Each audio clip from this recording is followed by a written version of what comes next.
À l'heure où le trois quarts des Français souhaitent avoir une maison individuelle, c'est aussi en contradiction malheureusement avec les enjeux environnementaux et si on va plus loin, c'est aussi en contradiction avec les enjeux du ZAN à l'horizon 2050. Donc dans l'habitat intermédiaire, l'idée c'est de reporter toutes les qualités de la maison individuelle dans un espace plus compact, peut-être plus contraint.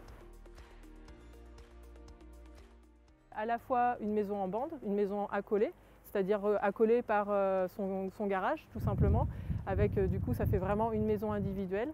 Ou alors on peut avoir une maison scindée en deux par les étages. Ça se fait beaucoup tout simplement dans des rénovations de maisons aujourd'hui et ça peut se faire aussi dans des constructions neuves, c'est-à-dire avec un logement au rez-de-chaussée, avec un accès directement sur le jardin et un logement à l'étage avec une grande terrasse à l'extérieur.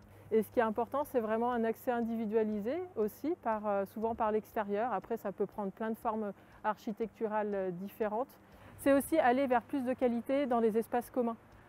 C'est-à-dire un ensemble cohérent, un ensemble qui est bien inscrit dans son ensemble paysager par rapport à l'ensemble urbain existant.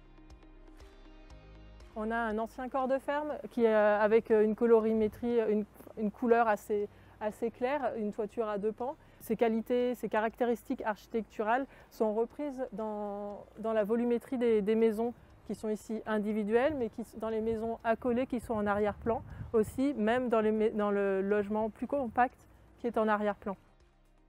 On a une intégration ici dans la pente qui est assez réussie et on a aussi tout un travail sur les espaces collectifs avec un cheminement piéton qui est bien dessiné, distinct de la voirie, des espaces de végétation et surtout des cheminements piétons si on rentre dans le quartier qui sont bien travaillés entre les différentes strates des maisons, les différents niveaux dans la pente.